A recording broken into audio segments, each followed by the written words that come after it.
কিন্তু অলরেডি বাসের ভিতরে উঠে পড়েছি।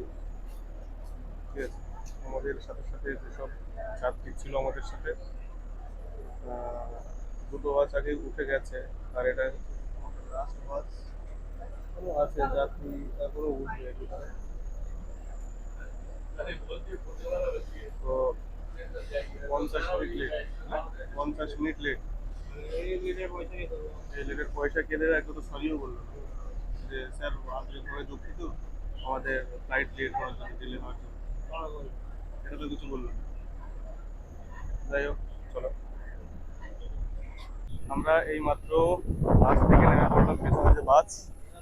আর এটা হচ্ছে আমাদের ফ্লাইট, এটাই যাব। এই যে সাহেব এখানে আছে, এই ফ্লাইটে করেই আমরা এখন যাবো। ওকে, মোটামুটি অনেকটাই মানুষ রয়েছে এখানে।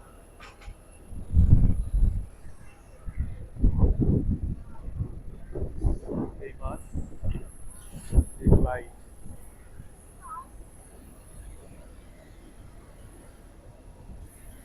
50 মিনিট লেট ফ্লাইট। এটা হচ্ছে পুরো এরিয়া, পুরো এরিয়া এটা। বলো দাদা, কেমন লাগছে? হ্যাঁ, লাগছে, ভালোই লাগছে। এর আগে তো গিয়েছিলাম, এত লেট ছিল না। লেট ছিল না? না, লেট এইটাই ছিল না, এত অ্যাকুরেট টাইম। অ্যাকুরেট টাইম, এটাই লেট হয়ে গেল। এখন লেট হয়ে গেলে তো কিছু করার নেই, এখানে দাঁড়াতে হবে। পাঁচটা এয়ারপোর্টের ভিতরে দমদম এয়ারপোর্ট কিন্তু একটা, যেটা ব্যস্ততম এয়ারপোর্ট। তো এখানে দেখতেই পাচ্ছ কতগুলো মানে প্লেন দাঁড়িয়ে আছে। মানে এখানে প্রত্যেক মিনিটে মিনিটে কিন্তু প্লেন ওঠে, প্রত্যেকটা মিনিটে এক একটা করে ফ্লাইট টেক অফ হয়, টেক ইন হয়। ঠিক আছে, খুব ব্যস্ততম এয়ারপোর্ট কিন্তু আমাদের দমদম, যেটা তোমার সত্যি। আর এখানে যা হাওয়া হচ্ছে সেটা কিন্তু অকল্পনীয়, প্রচুর হাওয়া, চরম হাওয়া হচ্ছে। এবার ভিতরে উঠবো।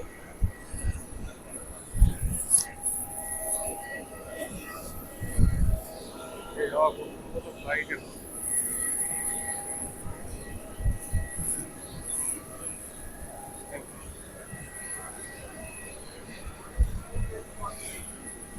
চলো, এটা পুরো একটা ব্লগ আকারে। তো এই জাস্ট প্লেনের ভিতরে ঢোকা হবে এখন। এটা হচ্ছে প্লেনের গেট। এতক্ষণ ছিল একটা সিঁড়ির থেকে, নিচের থেকে সিঁড়িতে উপরে উঠলাম। আর এই জাস্ট এটা হচ্ছে প্লেনের ভিতরে পা রাখলাম। চলো।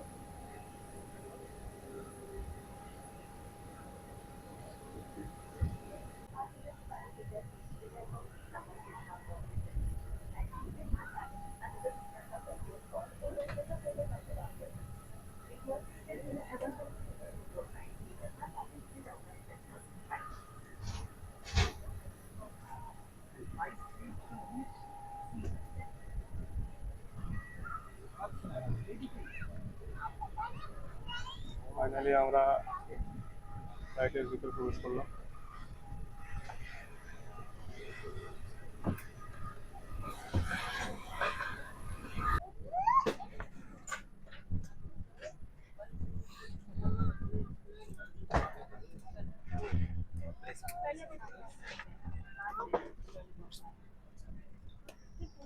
Twenty three F.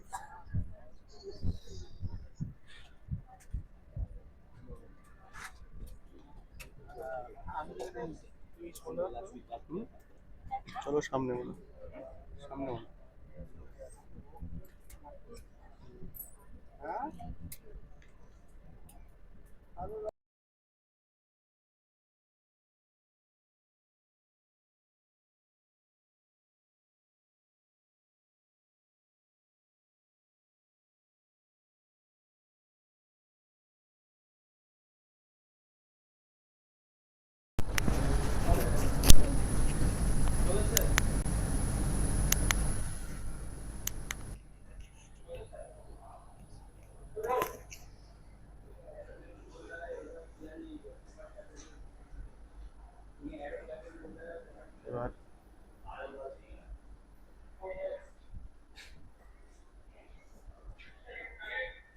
থেকে জাস্ট নামা হলো, এবার বাইরে বেরোনো হবে।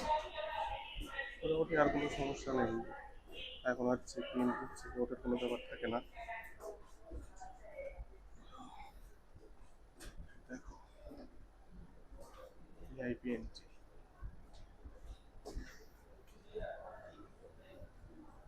ভাবলে এইভাবে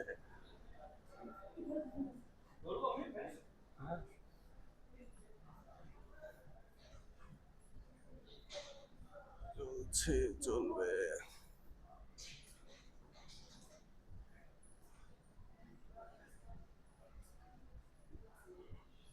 আচ্ছা, মানে ওঠানোর সময় বাসে করে ওঠায়, আর যখন নামিয়ে দেয় তখন মনে হয় এরকম করে নামায়। হ্যাঁ সিস্টেম এটাই। এর ভিতরে কি এত ভারী কেন? ও একই হ্যাঁ? ওজন তো একই আছে। কত কতটুকু ওজন ছিল? কত 8 কেজি তো হবে না, 8 কেজি হলে তো 7 কেজির ভিতরে আছে। উফ,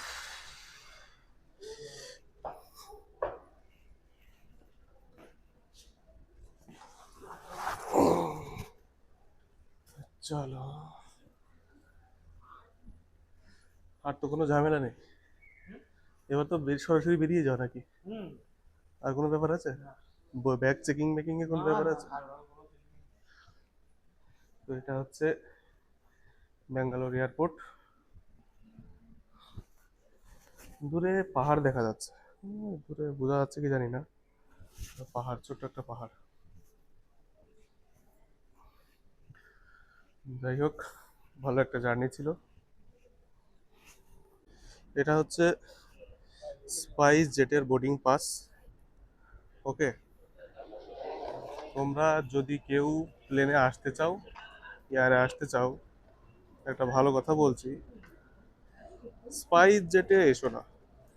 ঠিক আছে, এত বাজে সার্ভিস, এত বাজে সার্ভিস, সেটা আর বলার কথা না। মানুষ এয়ারে আসে নিজের মূল্যবান সময় বাঁচানোর জন্য, দ্রুত পৌঁছানোর জন্য। সেখানে স্পাইস জেটের আমার ফ্লাইট ছিল 11টা 10-এ, সেটা ছাড়তে ছাড়তে প্রায় 1টা বাজিয়ে দিয়েছে। ঠিক আছে, যেখানে আমি 1টার সময় পৌঁছাবো, সেখানে এখন বেজে গেছে প্রায় 4টে। ঘড়ির কাঁটাতে প্রায় 4টে বাজে, 4টের সময় পৌঁছালাম আমি। তাহলে এই আমার সময় দামটা কে দেবে? স্পাইস জেট দেবে?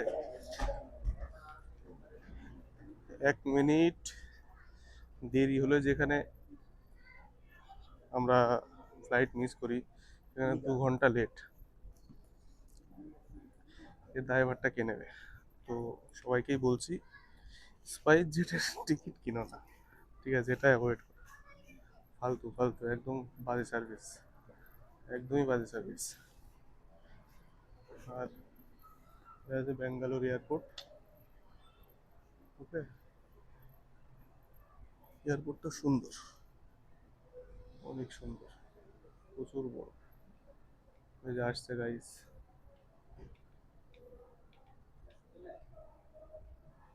বিশাল বড়, নিচে একদম গালিচা দেওয়া রয়েছে, যাতে প্রিন্ট অফ সাইলেন্ট রয়েছে এখানে, যার জন্য দারুণ।